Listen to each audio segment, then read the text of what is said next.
இதுதான் நிலைமை. இது வந்து இத்தனைக்கும் நான் ரெடி பண்ணதான் இவங்கலாம். இந்த பில்டிங் வந்து கொட்டேஷன் போட்டு எத்தனையோ லட்சம் போட்டு தான் இவங்க ரெடி பண்ணியிருக்காங்க. ஆனால் இதுவே கொட்டுதுன்னும் போது இது கீழ் வீடு இத்தனைக்கும். இந்த வீடு தான் பாருங்க, இதுதான் நீங்கள் காட்டுற இந்த வீடே பாரு, துரும்பிடிச்சு போய் தான் காட்டுது கீழ் வீட்டுக்கே. நான் என் சேஃப்டிக்கு நான் பண்ணிக்கிட்டேன் சார்ன்றதுக்கு நீ அந்த கதையெல்லாம் பேசாத. அவன் சோறு துன்றானோ பீ தின்றானோ, நீ என்ன துன்ற அப்படின்னு அந்த வார்த்தை எப்படி நீ கேட்ப? ஒரு கவர்மெண்ட் ஸ்டாஃப் நீ அந்த கேள்வி எனக்கு கேட்கக்கூடாது. ஸ்பைனை நீங்கள் போயிட்டு இங்கே சரக்கு வீதான்னு கேளுங்க, அழகாக சொல்லுவான் இங்கே தான் விற்கிதுன்னுவான். ஓகேவா? அவனே சிகரெட் பிடிக்கிறான், வீடு பிடிக்கிறான். கல்யாணத்துக்கு முன்னாடியே கர்ப்பமாயிடுறாங்க, எல்லாமும் நடக்குது. அது நிறைய இருக்கு.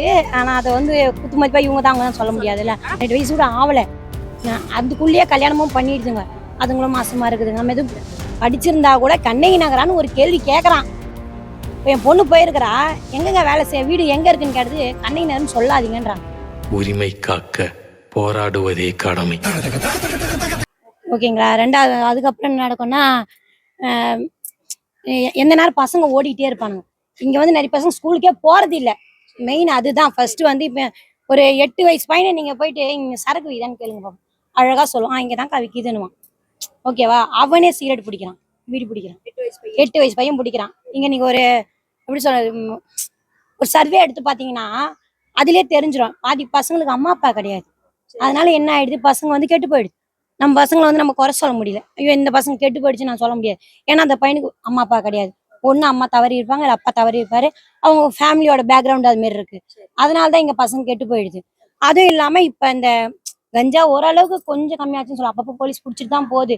எதுவும் பிடிக்காமலாம் இல்லை, அவங்க வேலை செய்யாம இல்லை, செய்யறாங்க தான். என்னன்னா வேற எங்கேயோ நடந்த தப்பை தூக்கிட்டு வந்து இங்க நிறுத்திடுறாங்க.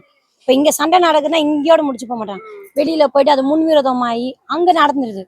ஓகேங்களா? அங்க திருடு இப்போ செம்மஞ்சேரியில திருடு போறது, அங்க இருந்து எடுத்துட்டு வந்து இங்க ஒளிஞ்சிடறானுங்க பசங்க. இங்க செய்யறவனுங்க அங்க போயிடுறானுங்க. இப்ப அவங்களுக்கு வந்து அந்த வாழ்வாதாரம் இல்ல. வாழ்வாதாரம் இல்லாதனாலதான் அவன் திருடுறான். ஒருத்தனுக்கு வயிற்றுக்கு சோறு இருந்தா அவன் திருட மாட்டான். ஓகேங்களா? இப்ப அவனுக்கு வயிற்றுக்கு சோறு கிடையாது. அதுக்கேற்ற மாதிரி கவர்மெண்ட் ஏதாவது பண்ணணும். ரெண்டாவது அந்த அக்கா சொன்ன மாதிரி வீடு ஒழுகுது. அதை ஒரு ஆபீஸ்ல இருந்து ஒருத்தர் வந்து கேட்டா என்ன சொல்லணும்? இல்லைண்ணா நாங்க ரெடி பண்ணிக்கிறோம்னா, எங்க செலவு நாங்க பண்ணிக்கிறோம், வாடகை நீங்க கேக்குறீங்க, ரைட், நான் ஒத்துக்கிறேன். எனக்கு மொட்டை மாடி தண்ணில இருந்து ஃபர்ஸ்ட் ஃப்ளோருக்கு தண்ணி வருது வீட்டுக்குள்ள, எப்படி வரும் நீங்க சொல்லுங்க பாப்பா. இப்போ நான் 4வது மாடியில வீடு இருக்கிறேன்னா ஒழுகுதுன்னா சீலிங்ல இருந்து வருதுன்னலாம். ஆனா 4வது மாடில இருந்து ஃபர்ஸ்ட் ஃப்ளோருக்கு தண்ணி வருது. நான் ரெடி பண்ணியிருக்கேன். இப்போ என் பொண்ணுக்கு வீடு இருக்கு. பொண்ணு வீடு என்ன ஆயிடுச்சு, நான் சொன்னேன் நான் வேணா ரெடி பண்ணி கொடுத்துறேன், நான் வாடகை அப்புறமா கட்டுறேன். நான் இருக்கு வீடெல்லாம் ஃபுல்லா பக்காவா நான் ரெடி பண்ணியிருக்கேன். ஒரு 50,000 ரூபாய் செலவு பண்ணி நான் பண்ணியிருக்கேன். இப்போ நான் அந்த 50,000 ரூபாய் வச்சு நான் ரெடி பண்ண தெரிஞ்சவளுக்கு ஒரு 20,000 ரூபாய் வாடகை கட்ட தெரியாது எனக்கு. சொல்லுங்க, நான் கடன் வாங்கி கூட நான் கட்டிடுவேன். நான் இப்போ சொன்னேன் கட்டி தரேன்னா. ஆனா அவர் என்ன சொன்னீங்க, நீங்க எடுங்க, இந்த ஷீட்டை எடுங்க, இந்த தகரத்தை எடுங்க, நான் வந்து உங்களுக்கு வந்து மேல இடத்துல பேசுறேன். நீங்க என்ன பேசுவீங்க சொல்லுங்க பாப்போம். எங்களுக்கு சுத்தமான இதுவே இல்லை. பில்டிங் உள்ளெல்லாம் போய் பாத்தீங்கன்னா அப்படியே குப்பை இருக்கும். இப்போ உங்க எதிர்க்க நான் கூட்டிட்டு போய் காட்டுறேன். எத்தனை வீட்டு ஜன்னல் இல்லை தெரியுமா? இப்போ ஜன்னல்ல என்ன ஆகும், திருட செய்யதான் செய்வான். இந்த பாத்ரூம் லைன் வழியா ஏறுவான், ஜன்னல் வழியா இறங்கி, அதுக்கேற்ற சின்ன பசங்களா இருக்காங்க, இதா இருப்பாங்க, வட வட வடன்னு இருப்பாங்க. அவனுங்க எல்லாம் உள்ள இறங்கி எடுத்துடுறானுங்க. அதாவது 5வது 6வது படிக்கிற பசங்க. ஆமா ஆமா, திட்டு வேலை, பெரிய பசங்க. ஆமா, எல்லாமே தப்பு நடக்குது. சின்ன பையனும் சரி, பெரிய பையனும் சரி, எல்லாருமே இங்க. பொம்பளை பசங்க எப்படிமா இருக்காங்க நம்ம ஏரியா? பொம்பளை பசங்க எனக்கு தெரிஞ்சு எப்படி சொல்லணும்னா, சின்ன வயசுலயே கல்யாணம் பண்ணிடுது. அதுதான் மெயின். இப்போ 18 வயசு கூட ஆவலை, அதுக்குள்ளேயே கல்யாணமும் பண்ணிடுதுங்க, அதுங்களும் மாசமா இருக்குதுங்க. நம்ம எதுவும் பேச முடியும், ஏன்னா நம்மளால எதுவும் கேட்க முடியாது. கேட்டா என்ன சொல்லுவாங்க, உங்க வேலையை நீங்க பாருங்க, நீங்க ஏன்னு கேக்குறீங்க அப்படின்னு அந்த ஒரு மாதிரி இதுவா பேசிடுறாங்க. நம்மளா போய் வழிய போயிட்டு வம்பு இழுத்த மாதிரி ஆயிடுதுன்னா நாங்க யாரும் கேட்கறது கிடையாது. ஆனா பொம்பளை பசங்க படிக்குதுதான். கல்யாணத்துக்கு முன்னாடியே கர்ப்பமாயிடுறாங்க, எல்லாமும் நடக்குது. அது நிறைய இருக்கு. ஆனா அதை வந்து குத்து மதிப்பா இவங்க தான் அவங்க தான் சொல்ல முடியாதுல்ல. பொதுவா நடக்குது. அதுக்கு காரணம் இந்த 5 அடி தள்ளி தள்ளி இந்த வீடு இருக்கிறதுனால என்ன தப்பு நடக்குதுன்னா வெளியில தெரியல. இல்ல, இங்க வந்து ஒரு வீட்டுல இது நடக்குதுன்னா அது எல்லார் வீட்லயும் தெரியும். எல்லாம் வந்து எட்டி பாப்பாங்க. ஒரு வீட்டுல சண்டை நடக்குதுன்னா நம்ம எட்டி வந்து பாப்போம். ஏன் சண்டை நடக்குது வேற, இது நடக்குது வேற. இது வந்து நம்ம எதுவும் கேட்க முடியாதுல்ல. ஏன்னா இது வந்து அவங்களோட தனிப்பட்ட இது. அது நம்ம போயிட்டு ஏமா நீ இப்படி பண்றேன்னு கேட்டேன்னு வையவா, வேலையை பார்த்துட்டு போக்கா, நீ நான் வந்து கேக்குறேன்னு. 18 வயசுக்கு கீழே கல்யாணம் பண்ணக்கூடாதுன்றது கவர்மெண்ட் சட்டம் ரூல்ஸ். ஆனா ரூல்ஸ் கரெக்டா ஃபாலோ பண்றாங்களா? கிடையாது. யாருமே வந்து கேக்குறது கிடையாது. எந்த ஒரு இதுலயுமே ஒரு கவர்மெண்ட் ஹாஸ்பிட்டல்ல போய் இப்ப நம்ம டெலிவரின்னு போறோம்னா அவங்க கண்டிப்பா அங்க வயசு என்னன்னு கேட்பாங்க. குழந்தைக்கு போட்டுதான் ஆகணும், வேற வழி கிடையாதுல்ல. இப்போ அந்த பொண்ணு ஓபியில் போயிட்டு ஒரு என்ட்ரி போட்டு அட்டை போட்டு டெலிவரிக்கு மாசம் செக்அப் போய் தான் ஆகணும், வேற வழி கிடையாது. அவங்களாலையும் நம்ம குறை சொல்ல முடியாது. அவங்க கிட்ட போயிட்டு அக்கா நீ ஏங்கா போட்டேன்னு சொன்னா அவங்க என்ன சொன்ன, என்னம்மா அந்த பொண்ணு குழந்தை வயிற்றுல இருக்கு, ரெண்டாவது வெளியே எங்க போய் பெத்துக்கும் அந்த பொண்ணு. இப்ப அதுவும் ஒரு கேஸ் ஆயிடுது இல்ல. இப்ப வீட்லயே டெலிவரி பார்த்தாலும் ஒரு கேஸ் இருக்கு. அது என் வீட்டுல யார் பார்த்தாலும் கேஸ் இருக்கு, டாக்டர் பார்த்தாலும் கேஸ் இருக்கு. அதனால நம்ம எதுவும் பேச முடியல எங்களாலையும். அதனால வந்து இந்த இடத்துல நார்மலா இப்படிதான். ரெண்டாவது வேலை, கண்டைனர் பசங்களுக்கு வேலையை கொடுக்க மாட்டாங்க. அது ஏன்னு தான் எனக்கு ஒன்றும் புரிய மாட்டேது. இப்ப அவன் மேல உனக்கு ஒரு கேஸ் இருக்குன்னா நீங்க ஆதார் கார்டு பார்த்தோன்னே தெரிஞ்சிடும். நீங்க தட்டினவனே இவனுக்கு இவ்வளவு கம்ப்ளைண்ட் இருக்கு, இவன் இந்த ஏரியால இருந்திருக்கிறான், அவன் மேல கம்ப்ளைண்ட் இருக்கு, நீ வேலை கொடுக்க கூடாது. ரைட், நான் ஒத்துக்கிறேன். கேஸே இல்லை, நான் நல்லவன் தான் அப்படின்னு எப்படி ப்ரூவ் பண்ண முடியும்? அந்த கம்பெனிக்கு தெரியணும்ல. நீ ஆதார் கார்டு வாங்கும் போதே நீ இப்ப இவன் மேல கேஸ் இருக்கு எனக்கு வேண்டாமான்னு சொன்னா அனுப்பிச்சிங்கன்னா ரைட், ஓகே நான் ஒத்துக்கிறேன். நீ கேஸே இல்லாம நல்லா இருக்கிறவங்களையும் கூட்டு போயிட்டு இல்லப்பா வேலை இல்லப்பா நீ போப்பா அப்படின்னா என்ன? அப்படி கிடைச்சா கூட என்ன வேலைமா கிடைக்குது? பாத்ரூம் கழுவுற வேலை தான் அதுதான் கிடைக்குது. ஹவுஸ் கீப்பிங் வேலை கிடைக்குது, அவுட்ரு பெருக்கிற வேலை கிடைக்குது, ரெண்டாவது பெயிண்டிங்கு இந்த அவுட்ரு இது பண்ற அதுதான் கிடைக்குது. ரொம்ப வேலை வாய்ப்பு இங்க கிடையாது. படிச்சிருந்தா கூட இல்ல. படிச்சிருந்தா கூட கண்ணகி நகரான்னு ஒரு கேள்வி கேட்கறான். இப்ப என் பொண்ணு போயிருக்கிறா, எங்கங்க வேலை செய்ய, வீடு எங்க இருக்குன்னு கேட்டது கண்ணகி நகர்னு சொல்லாதீங்கன்றான். மேட்டுக்குப்பத்துல இருக்குன்னு சொல்றேன், பிடிஸ்ல வீடு இருக்குன்னு சொல்லுங்க அப்படின்னா. அப்ப கண்ணகி நகர் அவ்வளவு பாவப்பட்ட இடமா இது? அப்புறம் எதுக்கு இந்த இடத்துல என்ன விட்டீங்க? நான் சொல்லுங்க பாப்பா, இது கூட கண்ணகி நகர் கூட கிடையாது, 4 அடுக்கு தான். நாங்க 4 அடுக்குல தான் இருக்கிறோம். ஆனா எங்களுக்கு அந்த 4 அடுக்குன்ற பேரே இல்ல. எங்களை ரொம்ப மட்டமா பேச ஆரம்பிச்சிட்டாங்க. சரிங்களா? எனக்கு அதுதான் இப்ப என்னோட ஆதங்கம் நிறைய இருக்கு, வெளியே சொல்ல முடியாது. பாதி தான் சொல்ல முடியும், பாதி சொல்ல முடியாதுல்ல. ஆனா ரெண்டாவது ஜன்னலுங்க வந்து நிறைய வீட்டுக்கு இல்ல. இந்த மழை தண்ணி போயும் இன்னமும் வீட்டுக்குள்ள ஒழுகுது. இந்த மழை பெய்யும் போது சாரல் அடிச்சா 3வது மாடிக்குள்ள தண்ணி வரும். 4வது மாடியில தண்ணி வரல, 3வது மாடியில தண்ணி வரும். 4வது மாடியில தான் தண்ணி வர மாட்டேது. ஆனா 3வது மாடி வீட்டுல அப்படியே ஃபுல்லா பெட்ரூம் ஃபுல்லா தண்ணி. என்னன்னு கேட்டா இந்த சன்சைடு ஃபுல்லா போயிடுச்சு, சன்சைட் போயிடுச்சு. அவங்க என்ன பண்றாங்கன்னா, இப்ப வந்து இது வந்து கான்ட்ராக்ட் எடுத்து பண்ணாங்க. அந்த 30ஆம் பிளாக் பண்ணாங்க, 31 பண்ணாங்க, ரெண்டாவது அந்த 27 பண்ணாங்க. பாருங்க எப்படி இருக்கு பாருங்க, இதெல்லாம் பண்ணிருக்கு. ஆனா பண்ணாம பண்ணதே இது. ஆனா 27 29 பண்ணவே இல்லை.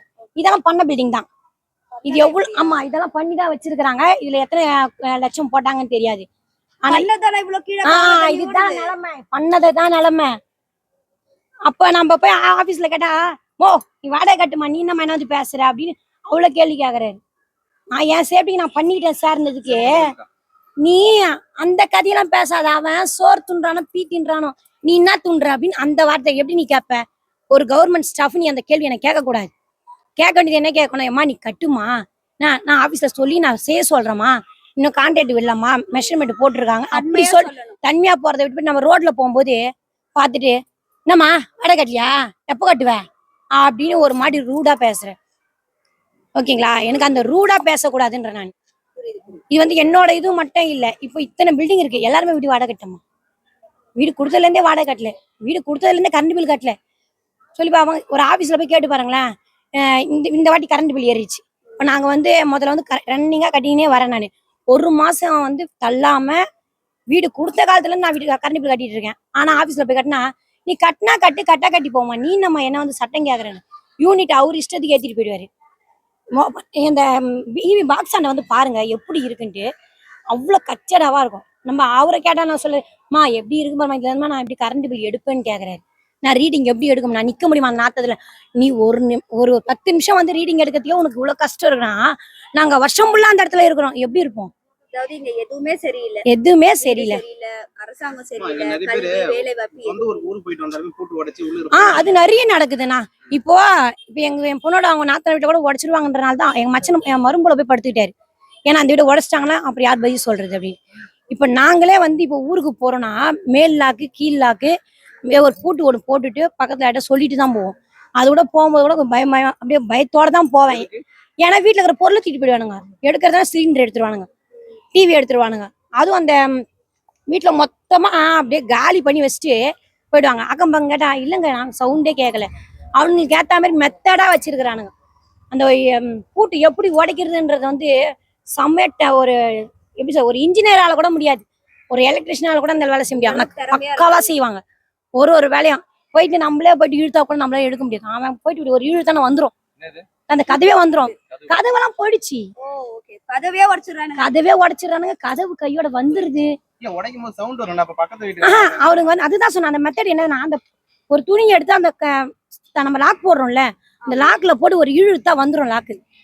நம்ம பத்த வச்சிருந்தா சேஃப்டி, பத்த வைக்காம அப்படியே போட்டா ஒரு இழுத்தா வந்துருது. கதவும் பலவீனமா அப்ப என்ன ஆகுது? அத நம்ம கேட்டா என்ன சொல்றாங்க? இந்த கேள்வினா எங்களுக்கு கேள்வி வரும். அரசாங்கமும் சரியில்லை, யாருமே சரியில்லை. தமிழ்நாட்டு முதலமைச்சருக்கு ஏதாவது கோரிக்கை வைக்கணும்னா கோரிக்கை வைப்பீங்க? என்ன கோரிக்கை வைப்பேன்னா, முதல்ல இந்த மொட்டை மாடி கிளீன் பண்ணுங்க. மொட்டை மாடி கிளீன் பண்ணி நீங்களும் செய்றீங்க. ஆனா கொட்டிடுறீங்க. அந்த கொட்டினதை அள்ள மாட்டீங்க. கொட்டி ஒரு 2 வாரம் ஆகுது. இது இன்னும் அந்த ரோடு அப்படியே கிடக்கு. சந்தில இருக்கு, நான் காட்டுறேன். அப்படியே தான் இருக்கு. எங்களுக்கு அந்த ரெடி பண்ணி கொடுத்துருங்க. எங்களுக்கு வீட்டுக்குள்ள தண்ணி ஒழுவக்கூடாது. இப்ப தண்ணிலாம் வருது, தண்ணி பிரச்சனை நாங்க குறைய சொல்ல மாட்டோம். நடுவுல தான் தண்ணி கொஞ்சம் ஃபால்ட்டா இருந்துச்சு. ஒரு வாரத்துக்கு முன்னாடி ஃபால்ட்டா இருந்துச்சு தான். முதலமைச்சர் வரதுக்கு முன்னாடி. திமுக ஆட்சி வரதுக்கு முன்னாடி ஆமா, அதிமுக இருக்கும்போது எங்களுக்கு தண்ணி வந்து 10 நாளைக்கு ஒரு வாட்டிலாம் வந்திருக்கு, 6 நாளைக்கு ஒரு வாட்டி. இப்போ வந்து ஒரு நாள் விட்டு ஒரு நாள் தான் தண்ணி விடுறாங்க. கரண்ட் எல்லாம் நார்மலா தான் இருக்கு. அது வந்து என்னைக்கோ ஒரு டைம்ல மழை ஓவர் மழை பெய்யும் போது டிரான்ஸ்ஃபார் வெடிச்சிரும். அந்த டைம்ல தான் கரண்ட் போகும். மற்ற டைம்ல எல்லாமே நல்லா இருக்கும். எங்களுக்கு இங்க வேலை வாய்ப்பு கிடையாது. அது ஒரு ஃபால்ட் இருக்கு. 2வது எங்களுக்கு விழுந்து போன ஜன்னல் எல்லாம் பத்த வச்சு கொடுங்க. வீட்டு செவுரெல்லாம் உடஞ்சு போயிடுச்சு. இது ஒரு தட்டு தட்டின வரும். இதுதான் நிலைமை. இது வந்து இத்தனைக்கும் நான் ரெடி பண்ணதான். இவங்கலாம் இந்த பில்டிங் வந்து கொட்டேஷன் போட்டு எத்தனையோ லட்சம் போட்டு தான் இவங்க ரெடி பண்ணியிருக்காங்க. ஆனா இதுவே கொட்டுதுன்னும் போது இது கீழ் வீடு. இத்தனைக்கும் இந்த வீடு தான் பாருங்க. இதுதான் நீங்க காட்டுற இந்த வீடே பாரு, துரும்பிடிச்சு போய் தான் கிடக்குது கீழ் வீட்டுக்கே. இதுதான் நிலைமை. ட்ரைனேஜ் பாருங்க. இப்படி இருந்தா எப்படி குடும்பம் நடத்த முடியும்? கொசு என்ன ஆகும்? அப்புறம் டெங்கு காய்ச்சல், எல்லா காய்ச்சலுமே தான் வரும். நம்மளா பேர் வச்சுக்கிட்டே போகலாம் வரிசையா, இந்த காய்ச்சல் அந்த காய்ச்சல்னு. ஆனா கிளீன் பண்ணிட்டாங்கன்னா, ஆனா அடப்பு வந்து சரியா எடுக்க மாட்டாங்க. எடுத்து போடுறாங்க, இருந்தாலும் வந்து அது ஃபுல்லா கிளீன் பண்ணணும். மழைநீர் காவாய்னு ஒண்ணு வச்சிருக்கிறாங்க. ஆனா எல்லா ஏரியாலும் இருக்கு. அது மழைநீர் கால்வாயில ட்ரைனேஜ் கால்வாய். ட்ரைனேஜ் தான் ஓப்பன் பண்ணி நான் உனது இதை ஓப்பன் பண்ணி தான் வச்சிருக்கு. ஃபுல்லா சாக்கடை கிடக்கு. அப்புறம் மழை பெய்யும் போது வெள்ளம் வராம என்ன ஆகும்? இங்க ஃபுல்லா அடைச்சிக்குது. எல்லார் வீட்டுக்குள்ளேயும் பாத்ரூம் வழியா தண்ணி வந்துருது. அவங்க குச்சி வச்சு குத்திட்டு உக்காந்து கிடக்குறாங்க. இவ்வளவுதான்.